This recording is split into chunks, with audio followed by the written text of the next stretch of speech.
Free online crash course Vagbhata वैशिष्टय। दोस्तों, इस एपिसोड में हम अष्टांग संग्रह और अष्टांग हृदय के बीच का डिफरेंस पढ़ेंगे कि दोनों का कंपैरिजन करके देखेंगे कि अष्टांग संग्रह में क्या बोला गया है और अष्टांग हृदय में क्या कहा गया है। तो चलिए स्टार्ट करते हैं। अष्टांग संग्रह, इनके रचयिता है वृद्ध वाग्भट और अष्टांग हृदय के हैं लघु वाग्भट। एंड टाइम पीरियड है 6th सेंचुरी AD संग्रह का, एंड हृदय का है 7th सेंचुरी AD। और उसके बाद अष्टांग संग्रह को गद्य एवं पद्यात्मक शैली के रूप में लिखा गया है, जबकि हृदय को केवल पद्यात्मक शैली के रूप में लिखा गया है। कुल अध्याय अष्टांग संग्रह में 150 एंड हृदय में 120, यानी कि 120 अध्याय। और अष्टांग संग्रह जो है सुश्रुत संहिता से अधिक सामंजस्य रखती है, जबकि अष्टांग हृदय चरक संहिता से। छर्दी में लाजा का प्रयोग संग्रह में बताया है और हृदय में छर्दी का लाक्षा का प्रयोग निर्दिष्ट है। प्रमेय में हरिद्रा का प्रयोग बताया है और ये संग्रह में है। प्रमेय में हरिद्रा का प्रयोग बताया है, जबकि हृदय में प्रमेय में आम्लकी का प्रयोग बताया है। लेकिन अगर आप उत्तर तंत्र 40 में देखें तो अष्टांग हृदय उत्तर तंत्र 40 में प्रमेय में हरिद्रा और आम्लकी दोनों का वर्णन दिया है। सभी तंत्रों का सार ग्रंथ है अष्टांग संग्रह, और अष्टांग हृदय सभी तंत्रों का सारतर ग्रंथ है। एक को सार ग्रंथ बोला गया है, दूसरे को सारतर ग्रंथ बोला गया है। अष्टांग संग्रह में रात्रिचर्या का वर्णन दिनचर्या अध्याय में है। रात्रिचर्या का वर्णन दिनचर्या में है और हृदय में रात्रिचर्या का वर्णन अन्न रक्षा अध्याय में किया गया है। अष्टांग संग्रह में तैल वर्ग में 34 तैलों का वर्णन है, जबकि हृदय में तैल वर्ग में ओनली 6 तैलों का वर्णन है। संग्रह में मूत्र को पृथक पृथक गुणों का वर्णन है, जबकि इसमें नहीं है हृदय में।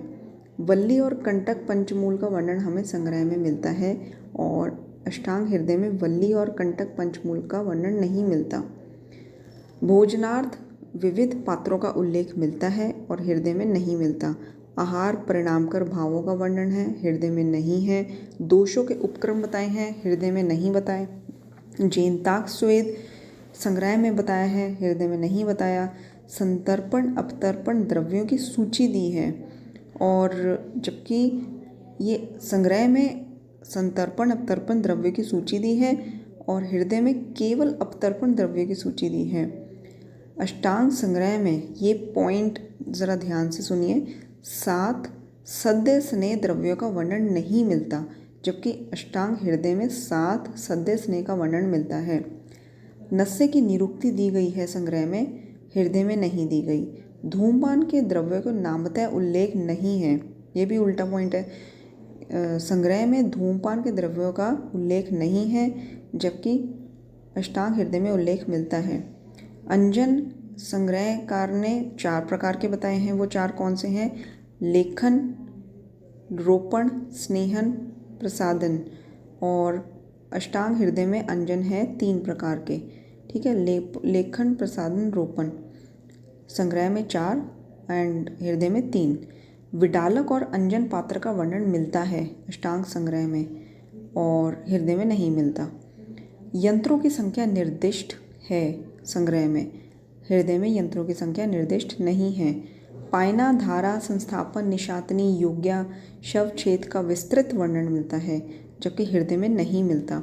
रक्त को दोष व दूषित दोनों माना है, जबकि हृदयकार ने रक्त को केवल दूषित माना है। शल्य की गति त्रिविध बताई है अष्टांग संग्रह में, एंड अष्टांग हृदय में शल्य की गति पंचविध बताई है। जो आचार्य सुश्रुत ने, आप ये नोट कर लीजिए, एक्स्ट्रा पॉइंट है, जो आचार्य सुश्रुत ने शल्य की गति बताई है वो 5 प्रकार की है। कौन कौन सी है? 3 तो ये होगी ऊर्ध्व, अधः और तिर्यक, और 2 होगी अर्वाचीन एंड ऋजु। ऊर्ध्व, अधः, तिर्यक, अर्वाचीन और ऋजु।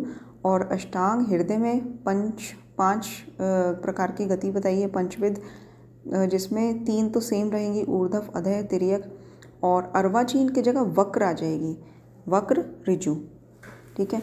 और अष्टांग संग्रह ने 3 गतियाँ बताई हैं, ऊर्ध्व, अधः, तिर्यक, एंड 2 अलग से बताई हैं, वक्र और ऋजु, ठीक है। एंड विवाह जो है, वैसे अष्टांग संग्रह में एक चीज़ आप नोट कर लीजिए, जो वय है उसको 3 उसमें डिवाइड किया गया है कैटेगरीज में। बाल अवस्था 16 ईयर्स तक, मध्यम अवस्था 16 से 60 और 60 से ज़्यादा वृद्ध अवस्था। ठीक है, तो विवाह वय के लिए, पुरुष के लिए जो विवाह के लिए वय है वो है 21 ईयर्स एंड स्त्री के लिए 12 वर्ष। ठीक है, और ये अष्टांग संग्रह में बताया है। और अष्टांग हृदय में विवाह हेतु वय निर्दिष्ट नहीं है। ठीक है, अष्टांग संग्रह में विवाह के लिए वय का वर्णन किया गया है। और प्रजा उत्पादन के लिए मतलब प्रेगनेंसी के लिए स्त्री की एज होनी चाहिए 16 एंड पुरुष की 25। एंड प्रजा उत्पादन के लिए हृदयकार ने बताया है पुरुष के 20 एंड स्त्री की सेम वही 16। ठीक है, अष्टांग संग्रह ने ये बोला है कि अष्टम मास में मतलब 8th मंथ में अगर प्रसव हो जाए तो शिशु की मृत्यु हो जाती है और गर्भिणी को केवल ग्लानि होती है। जबकि अष्टांग संग्रह हृदय ने ये बताया है कि अष्टम मास में प्रसव होने से शिशु और गर्भिणी दोनों की मृत्यु हो जाती है। नपुंसक के प्रकार वर्णन है। नपुंसक के प्रकारों का वर्णन अष्टांग संग्रह में मिलता है। कितने प्रकार का वर्णन मिलता है? 8 प्रकार का। और अष्टांग हृदय में वर्णन नहीं मिलता। 6 त्वचाओं का वर्णन मिलता है अष्टांग संग्रह में, जबकि हृदय में 7 त्वचाओं का वर्णन मिलता है। कोष्ठांगों में क्लोम, नाभि, डिंब, वस्ति का समावेशित नहीं किया अष्टांग संग्रह में। ठीक है, क्लोम, नाभि, डिंब, वस्ति को कोष्ठांग नहीं माना, जबकि अष्टांग हृदय में इनको कोष्ठांग माना है। क्लोम, नाभि, डिंब, वस्ति। धमनी मर्म नहीं माना है। और धमनी, ये अष्टांग संग्रह का मैं बता रही हूँ कि अष्टांग संग्रह ने धमनी मर्म नहीं माना और अष्टांग हृदयकार ने धमनी को मर्म माना है, धमनी मर्म माना है। ठीक है, ये मैंने आपको लास्ट वीडियो में बताया था कि धमनी मर्म के अंडर कितने मर्म आते हैं। ठीक है, वो देख लीजिए। रस, रक्त आदि का अंजलि प्रमाण नहीं दिया है संग्रह में, जबकि रस, रक्त आदि का अंजलि प्रमाण हृदय में दिया है। अष्टांग संग्रह में शरीर का प्रमाण 84 अंगुल माना है। वैसे चरक ने भी इतना ही माना है 84। और अष्टांग हृदय में शरीर का प्रमाण 3.5 हाथ माना है। अगर ऑब्जर्व करें तो 3.5 हाथ भी 84 अंगुल ही होता है। संग्रहकार 60 वर्ष पश्चात वृद्ध अवस्था मानते हैं, जबकि हृदयकार 70 वर्ष पश्चात वृद्ध अवस्था मानते हैं। अष्ट बिंदुआत्मक ओज का वर्णन है अष्टांग संग्रह में, जबकि अष्टांग हृदय में वर्णन नहीं है। कुमार आधार का वर्णन है अष्टांग संग्रह में, जबकि इसमें कुमार आधार का वर्णन नहीं है हृदय में। अष्टांग संग्रह में बौद्ध धर्म का अधिक प्रभाव है, जबकि इसमें हृदय में अपेक्षाकृत कम प्रभाव है। तो दोस्तों, ये कुछ बहुत इंपॉर्टेंट पॉइंट्स थे, जिनमें से कई पॉइंट्स अब तक क्वेश्चन पेपर में आ चुके हैं। आई होप आपको ये वीडियो यूज़फुल लगा हो। जो कंपैरिजन हमने किया है दोनों उसमें अष्टांग संग्रह एंड अष्टांग हृदय में।